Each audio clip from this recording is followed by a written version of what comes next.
Je suis un singe vervet et je suis en sécurité.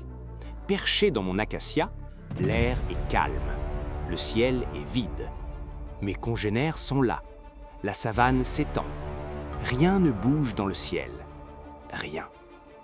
Puis, quelque chose change. Une forme dans le ciel, lointaine, immobile. Elle ne bat pas des ailes, elle plane, patiente. Elle pique, verticale, silencieuse. Je ne l'ai pas entendue, je ne l'ai pas vue approcher. Elle était là, et soudain, elle est sur moi. Les serres se referment et le ciel m'avale. Dans la nature, certains prédateurs attaquent au sol, d'autres utilisent la hauteur. Celui-ci fait du ciel son arme principale. Deuxième victime. Je suis une petite antilope. Je broute dans la plaine. Je suis rapide, agile. Je surveille les herbes hautes, les lions, les léopards, tout ce qui rampe. Mais je ne surveille pas le ciel. Personne ne vient du ciel. Il est là-haut, immobile, à plus de 100 mètres. Il me voit. Je ne le vois pas. Il attend que je baisse la tête, puis il plonge. 100 km à l'heure. Je n'ai pas le temps de courir. Je n'ai pas le temps de crier. Le choc est total.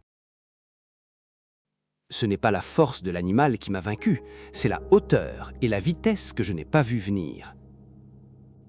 Et ce prédateur du ciel a un nom. L'aigle martial. C'est le plus grand aigle d'Afrique. Avec une envergure pouvant dépasser 2 mètres, il pèse jusqu'à 6 kg.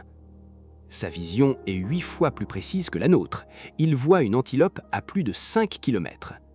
Ces techniques ne sont pas instinctives seulement, elles sont affinées, adaptées, spécialisées selon les proies. Troisième victime. Je suis un calao terrestre. Je marche, je cours, je chasse les insectes au sol. Je vole rarement, et quand je vole, c'est lourd, lent, maladroit. Je ne suis pas une proie facile au sol. Je vois bien, je cours vite. Mais aujourd'hui, quelque chose me fait décoller. Une fuite, un instinct. Je bats des ailes, je prends de l'altitude, je pense être hors de danger. Mais en vol, je suis vulnérable, lent, prévisible. Il n'a pas piqué du haut, il a surgi de côté. Il a calculé ma trajectoire. Mes ailes larges sont devenues ma faiblesse. Le choc est brutal, les serres se referment sur mon dos. Je me croyais en fuite. J'étais en réalité une cible. Le ciel n'était pas mon refuge, c'était son terrain. L'aigle martial n'est pas le plus rapide des rapaces, ni le plus nombreux, mais il possède quelque chose de rare, la capacité d'adapter sa méthode à chaque proie. Il fond du ciel sur les singes, il plonge à 100 km/h sur les antilopes, il intercepte le calao en plein vol par le côté. 3 victimes, 3 techniques différentes, un seul regard derrière la stratégie. Le singe pensait que son arbre le protégeait, l'antilope pensait que sa vitesse la sauvait, le calao pensait que fuir dans les airs le sauvait. Mais dans la savane, la hauteur ne suffit pas. La vitesse ne suffit pas. Ce qui décide, c'est la stratégie.